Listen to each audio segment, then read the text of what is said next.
Shalom, shalom, shalom. First and foremost, want to give all honor and glory to Yahweh, Ba'ashem, Yahweh Shai. Yahweh been in the name of the Heavenly Father, who the world calls God. Yahweh Shai been in the name of his beloved Son, who the world inwardly calls Jesus. It's the brother Yair Radah, the WFI Indiana camp, coming to y'all with a quick cold cut through the spirit. Just simply going into being able to use the works of the Lord, the mighty things that the Lord has done for our people, as well as for yourself individually, and using that to your advantage. You understand when things might not be necessarily going the best for you, right? I'll put it like that. So in those times, like, you have to use the mighty works of the Lord to your advantage. Right now, I know plenty of times, we've, especially myself, we've spoken about the benefits of being in the house of mourning, you understand, and the things that you take care of or meditate upon during those times of quote unquote sorrow, like you read about in the book of Ecclesiastes chapter 7 and 2 on down, right? But also you want to have a just balance as well, right? Let's get that real quick. Proverbs 11 and 1, right? A false balance is abomination to the Lord, but a just weight is his delight, right? That's plain. You understand? So you want to have a just balance, you understand, when it comes to a lot of different things, but especially this right here, when it comes to, controlling your emotions. How long are you in a particular mindset? You understand? How long are you in that the house of sorrow? You understand? How long are you in the house of mirth, et cetera, et cetera? You want to have a just balance when it comes to that, and a healthy balance of it. But also during that, or actually, let's go to real quick. Let's go to Sirach chapter 11. All right. It's the book of Sirach chapter 11 and verse 25. It says, in the day of prosperity, there is forgetfulness of affliction. And in the day of affliction, there is no more remembrance of prosperity. So when things are going good, a lot of times we may forget the affliction that the Most High God has put us through.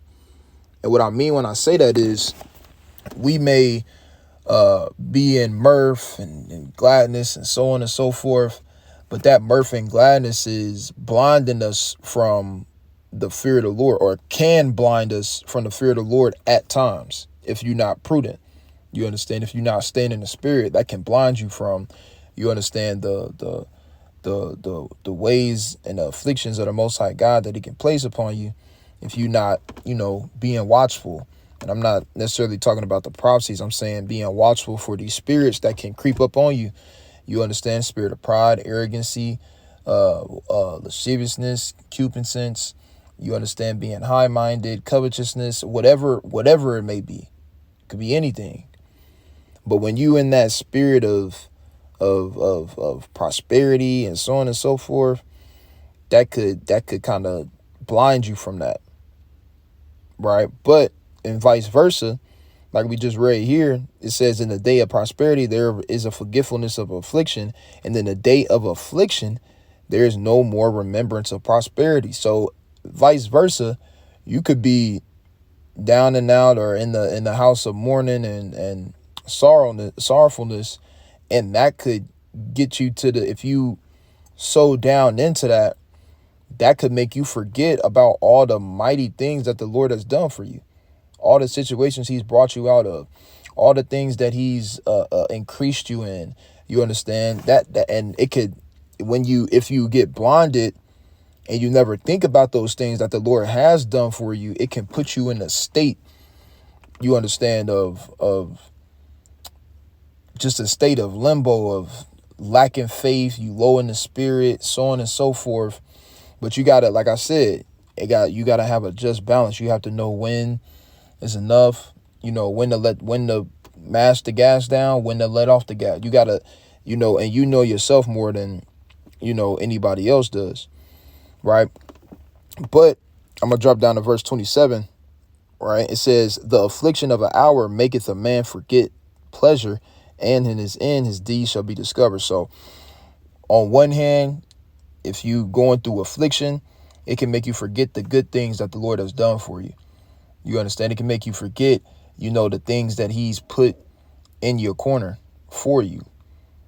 And it could have you lacking faith, you low in faith, if you don't think about the flip side of that, which is like I just said, the good things that he's done for you. And then obviously the other way around, right? If you in affliction, or if you are in mirth, you'll forget the affliction or discipline or judgment that the Most High God has put you in. So you always would just want to be circumspect. You always want to move in the spirit of Yahweh Shem Yahushua. Keep your eyes, open spiritually through the Spirit as much as you can in these last days, right? Let's go to the book of Psalms, chapter 77. All right, I said this is going to be real quick. So it's the book of Psalms, chapter 77 and verse 10. It says, and I said, this is my infirmity, but I will remember the years of the right hand of the Most High. It said, I remember the years of the right hand. What is that right hand talking about? That right hand, you understand, is talking about the strength of the Most High, right? Your right hand signifies your strength. So it said, I will remember the right hand of the Most High. I will remember the works of the Lord. Surely I will remember thy wonders of old. I will meditate also of thy work and talk of thy doings. And remember, in verse 10 it said, and I said, this is my infirmity. So you could be going through something, but even when you going through something, have that just balance. It's good to, think about, remember, meditate on the strength of the Most High. Those times he got you out of those other situations that you've been in that were maybe unfortunate, or the odds were stacked up against you, but he delivered you out of those troubles though. Whether it be financially, whether it be spiritually, whether it be dealing with family, whether it be a work thing, whether it be a household thing, whatever it is, the Lord, you understand the strength of the Most High, he was able to deliver you from those different things. You got to think about those things and never let your faith waver and go down because of the affliction that you may be going through. But you got to remember those mighty things, right? Verse 11, and again, it says, I will remember the works of the Lord. Surely I will remember thy wonders of old. And this don't even got to be predicated off of yourself individually. You can read the scriptures or just meditate on the things that he's done for our people in general, or what he's done for our forefathers or our foremothers. You understand what he's done for other people, other testimonies that you may have heard, and understanding that the Lord can do that same exact thing for you as well. All right. So like I said, it's not going to be too long. Just wanted to give a quick cold cut through the spirit of encouragement, just to let you know, and a reminder to always, one, have a balance when it comes to being in the house of mirth. You understand, being in the house of mourning, right? When you in mourning, right, in righteousness and in a healthy way, you understand, like we read in Ecclesiastes chapter 7:2 on down, it's certain benefits that can come from that. But you also want to think about the good things that the Lord has done for you and the strength that he's put forth for you. You understand, and delivered you out of situations. You understand, and let that continue to have your faith be boosted, even when things are going wrong, even when things are going bad, even when the odds feel like they stacked up against you again. You understand, and then vice versa as well, right? So call Allah Yahweh Shem Yahushua. Lord, when the brothers and sisters is edified, Kwame Yasha Allah, Shalom.